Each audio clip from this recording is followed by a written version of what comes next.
आज हम देखने वाले हैं क्लास 10 का theorem number 8.2। In a parallelogram opposite sides are equal. Parallelogram में अपोजिट साइड्स क्या होते हैं? इक्वल होते हैं। ठीक है, हमें ऐसा क्या करना है? इस थ्योरम में प्रूफ करना है। देखिए, हमें यहाँ पे दिया हुआ है कि एक पैरेललोग्राम है ABCD। क्वेश्चन में देखिए दिया है कि पैरेललोग्राम में अपोजिट साइड क्या होते हैं? इक्वल होते हैं। मतलब पैरेललोग्राम क्या है? दिया हुआ है। तो हमने यहाँ पे एक पैरेललोग्राम बनाया है ABCD। अब इसमें हमें प्रूफ करना है कि अपोजिट साइड क्या होते हैं? इक्वल होते हैं। मतलब कि AB DC के इक्वल होगा और BC AD के इक्वल होगा। ये हमें क्या करना है? ये हमें प्रूफ करके बताना है। तो इसके लिए देखिए हमने क्या किया कि हमें ये जो पैरेललोग्राम तो दिया हुआ था क्वेश्चन में, हमने क्या किया? A से C को ज्वाइन कर दिया। ठीक है, अगर हमने A से C को ज्वाइन कर दिया तो इस पैरेललोग्राम में क्या हो गया? यहाँ दो ट्रायंगल बन गए। ठीक है, अगर हमें देखिए प्रूफ क्या करना है कि AB को DC के इक्वल करना है और BC को AD के इक्वल करना है। अगर हम इन दोनों ट्रायंगल को कॉन्ग्रुएंट प्रूफ कर देते हैं तो ये जो इसकी ये वाली साइड है, इसकी ये वाली साइड है, ये दोनों एक दूसरे के करस्पॉन्डिंग साइड्स होगी। तो ये दोनों क्या होगी? आपस में इक्वल होगी। ये इसके करस्पॉन्डिंग होगा, ये इसके करस्पॉन्डिंग होगा। तो ये दोनों क्या हो जाएगा? आपस में इक्वल प्रूफ हो जाएगा। यही हमें प्रूफ करना था।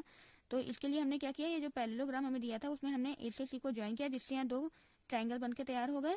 अब हम क्या करेंगे? इन दोनों ट्रायंगल को कॉन्ग्रुएंट प्रूफ करेंगे, जिससे क्या हो जाए? इसके अपोजिट साइड्स CPCT से इक्वल हो जाए।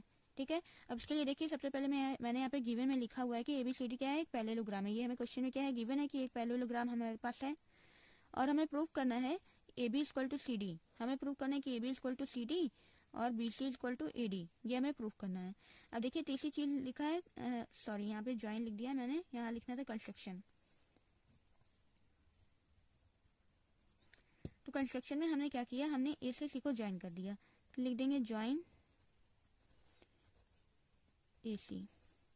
ठीक है, अब आते हैं हम अपने प्रूफ पर। देखिए प्रूफ में हमें क्या करना है? जैसे हमने थ्योरम नंबर 8.1 को प्रूफ किया था, हमने क्या किया था? ऐसे ही पैरेललोग्राम था, उसमें डायगोनल बनाया और दोनों ट्रायंगल को वहां हमें कॉन्ग्रुएंट प्रूफ करना था। ठीक उसी तरह से अब हम इन दोनों ट्रायंगल को दोबारा यहाँ पे भी कॉन्ग्रुएंट करेंगे और फिर इसके बाद CPCT से इसके अपोजिट साइड्स को हम इक्वल दिखा देंगे। ठीक है, तो सबसे पहले क्या करते हैं? हम आते हैं कौन से ट्रायंगल में? इन ट्रायंगल ABC और ADC में। लिखते हैं यहाँ पर in triangle ABC and triangle ADC।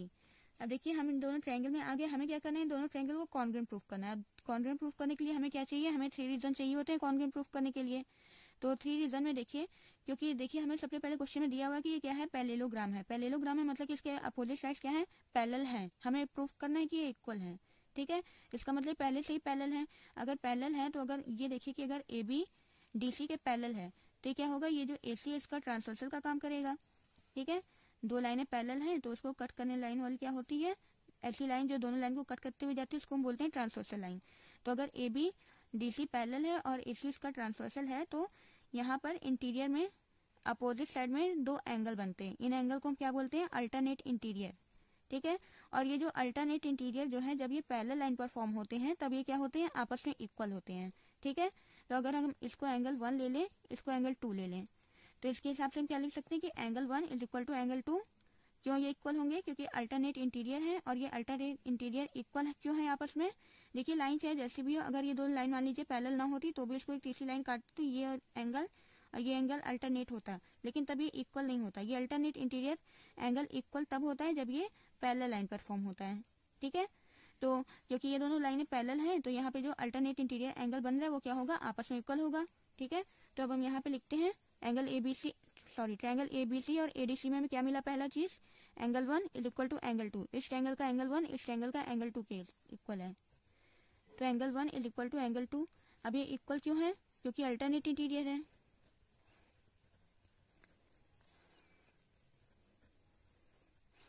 Alternate interior तो है, लेकिन इसके अलावा ये अल्टरनेट इंटीरियर आपस में इक्वल क्यों है? क्योंकि ये क्या हो रहे हैं? पैरेलल लाइन पर फॉर्म हो रहे हैं।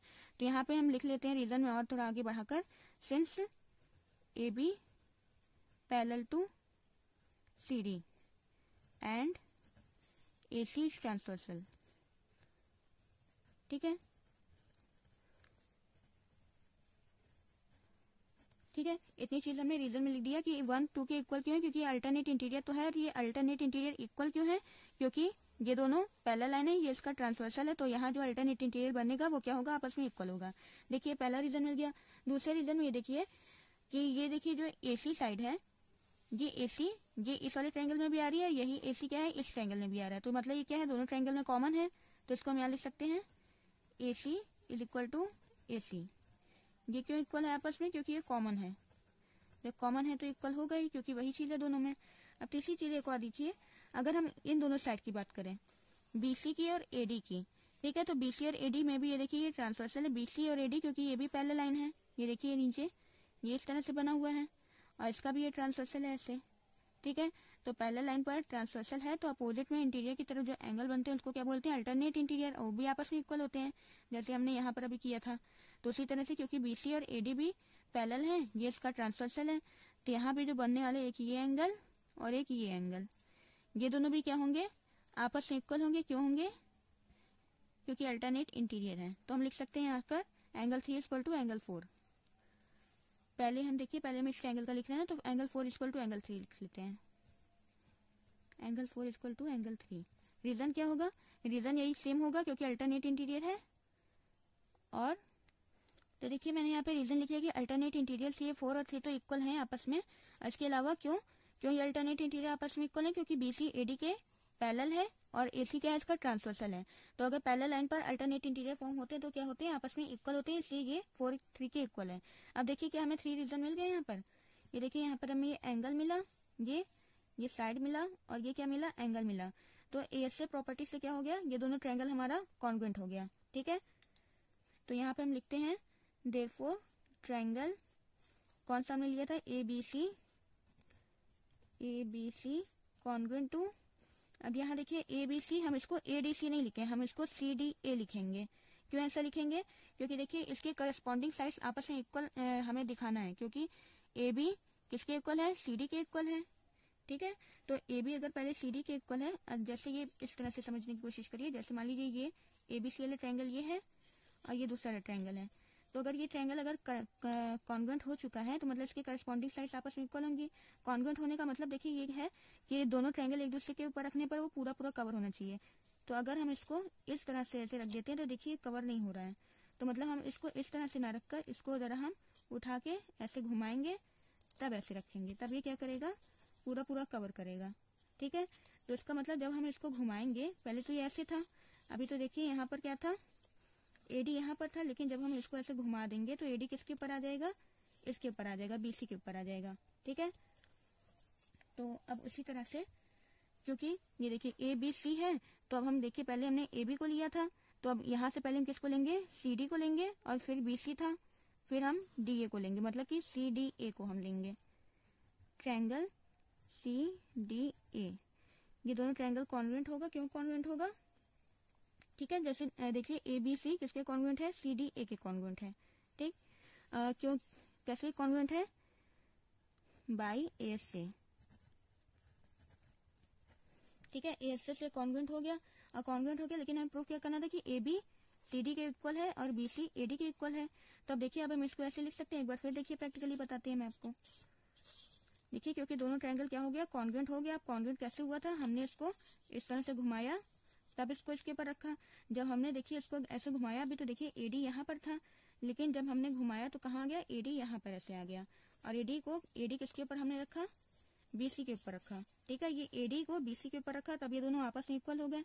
मतलब कि कौन किसके करस्पॉन्डिंग है? बीसी एडी के ऊपर आ रहा है, तो मतलब बीसी एडी के क्या होगा? इक्वल होगा। उसी तरह से ए बी और सी डी भी आपस में इक्वल होगा। Therefore A B is equal to C D and B C is equal to A D, ठीक है। ये दोनों हमें प्रूफ करना था, ये हो गया। कैसे हो गया? By CPCT. सीपीसीटी का full form corresponding parts of congruent triangle. यही हमें क्या करना था? प्रूफ करना था। अब देखिए एक बार इसको फिर से बता देते हैं कि सीपीसीटी का क्या मतलब है। कि अगर मान लीजिए दो ट्रायंगल अगर कॉन्ग्रुएंट हैं, तो कॉन्ग्रुएंट होने के बाद जो साइड जिस साइड के ऊपर, जो एंगल जिस एंगल के ऊपर आता है, वो उसको हम उसके इक्वल बोलते हैं, ठीक है। तो अगर ये दोनों आपस में इक्वल है, तो अगर हम क्या करें? इस ट्रायंगल को उठाकर इसके ऊपर रखें, तो ये देखिए ये इसके ऊपर नहीं आएगा, ये दोनों इसके इक्वल है ही नहीं। इसके ऊपर क्या आएगा? ये वाला आएगा, क्योंकि हम इस ट्रायंगल को घुमाएं तब इसके ऊपर रखे, तो इसके ऊपर ये आया और इसके ऊपर ये आया, तो ये इसके इक्वल और ये इसके इक्वल होगा। इस तरह से मैंने यहाँ पर ये लिखा हुआ है, ठीक है।